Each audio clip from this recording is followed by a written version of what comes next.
Hello बच्चों, let's read this question. The question says, in the following question, a statement of assertion is followed by a corresponding statement of reason. Of the following statement, choose the correct one. Option A, both assertion and reason are correct, and reason is correct explanation of assertion. Option B, both assertion and reason are correct, but reason is not the correct explanation of assertion. Option C, assertion is correct, but reason is incorrect. Option D, assertion is incorrect, but reason is correct. Assertion: the thin prisms do not deviate light much. Reason: thin prisms have small angle A and hence dm minimum deviation is also very small, as dm is equal to mu 1 2 minus 1 into A, where mu 1 2 is the refractive index of prism with respect to medium first. तो इस question के अंदर हमें क्या दे रखा है कि एक असर्शन हमें गिवन है एंड एक रीजन हमें गिवन है। तो करेक्ट ऑप्शन अकॉर्डिंगली हमें चूज करना है। असर्शन हमें दे रखा है कि जो थिन प्रिज्म्स है ये लाइट को ज्यादा डेविएट नहीं करते। रीजन इसका हमें गिवन है कि जो थिन प्रिज्म होंगे उनके लिए एंगल है ए ये स्मॉल होता है, जिसके कारण मिनिमम डेविएशन ये भी बहुत कम मिलता है, क्योंकि जो मिनिमम डेविएशन है इसकी वैल्यू म्यू -1 इंटू ए होती है, जहां पे म्यू 2 1 ये हमारे को क्या दे रखा है, refractive index of prism with respect to medium first. तो बात करते हैं की कंसेप्ट की। की कंसेप्ट ये इस क्वेश्चन के लिए यदि मैं यूज करना चाहूं तो फर्स्ट की कंसेप्ट हम क्या यूज करेंगे। फर्स्ट की कंसेप्ट हमारे पास हो जाएगा कि जो थिन प्रिज्म्स होते हैं इनके लिए एंगल ऑफ प्रिज्म है ये स्मॉल होता है।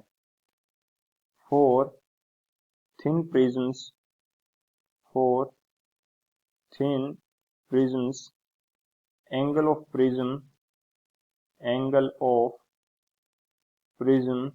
is small, angle of prism is small, यानी कि थिन प्रिज्म्स के लिए जो एंगल ऑफ प्रिज्म है ये स्मॉल रहेगा।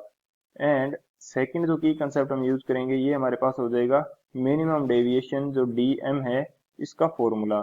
ये हमारे पास क्या होता है, ये हमारे पास होता है म्यू -1 इंटू ए। म्यू हमारे पास क्या है, म्यू हमारे पास हो जाएगा रिफ्रैक्टिव इंडेक्स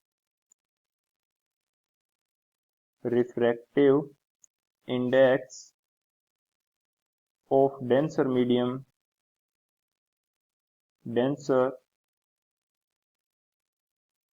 मीडियम, या बोलें कि ये हमारे पास रिफ्रैक्टिव इंडेक्स ऑफ प्रिज्म होता है, refractive index of prism with respect to medium, refractive index of prism with respect to medium. तो ये दो हमारे पास की कंसेप्ट हो गए। इन दोनों की कंसेप्ट की हेल्प से इस क्वेश्चन को करते हैं सॉल्व। बात करें यदि सॉल्यूशन की, तो सॉल्यूशन के अंदर सबसे पहले हम देख लेते हैं कि जो डेविएशन मिनिमम डेविएशन dm है इसकी वैल्यू हमारे पास क्या होती है, म्यू -1 इंटू ए के equal a is the angle of prism and mu is the refractive index of prism with respect to medium. तो यदि यहाँ पे देखा जाए ये मेरे पास क्या है, कोई प्रिज्म है जिसका रिफ्रैक्टिव इंडेक्स मैंने क्या यूज किया है, म्यू, एंड जो सराउंडिंग मीडियम है ये हमारे पास क्या है, एयर, एंड इसका रिफ्रैक्टिव इंडेक्स हमारे पास क्या होता है 1 के इक्वल। तो refractive index of prism with respect to air ये हमारे पास क्या हो जाएगा, refractive index of prism by refractive index of air, जिसकी वैल्यू हमारे पास होती है 1, तो ये हमारे पास म्यू के इक्वल आ जाएगा। सो ये हमारा दो पेयर्स के लिए सेम रहने वाला है। यदि एयर की जगह कोई अनदर मीडियम भी हो तो भी जो refractive index of prism with respect to another medium तो ये कांस्टेंट रहेगा। तो जो डेविएशन एंगल है या मिनिमम डेविएशन है ये डायरेक्टली प्रोपोर्शनल किसके आ जाएगा, एंगल ऑफ प्रिज्म ए के। एंगल ऑफ प्रिज्म ए के यदि डायरेक्टली प्रोपोर्शनल आ गया तो थिन प्रिज्म्स के लिए जो हमारा एंगल होता है ये क्या होता है, स्मॉल। एंगल ए क्या होता है, स्मॉल फॉर थिन प्रिज्म्स। तो जो हमारा डेविएशन है dm ये भी क्या आएगा, ये भी हमारे पास वेरी स्मॉल आने वाला है, ये भी हमारे पास क्या आएगा, वेरी स्मॉल। तो हमारे पास जो असर्शन है ये हमारे पास हो जाएगा करेक्ट, असर्शन हमारा करेक्ट है, एंड रीजन जो है ये भी हमारा करेक्ट है।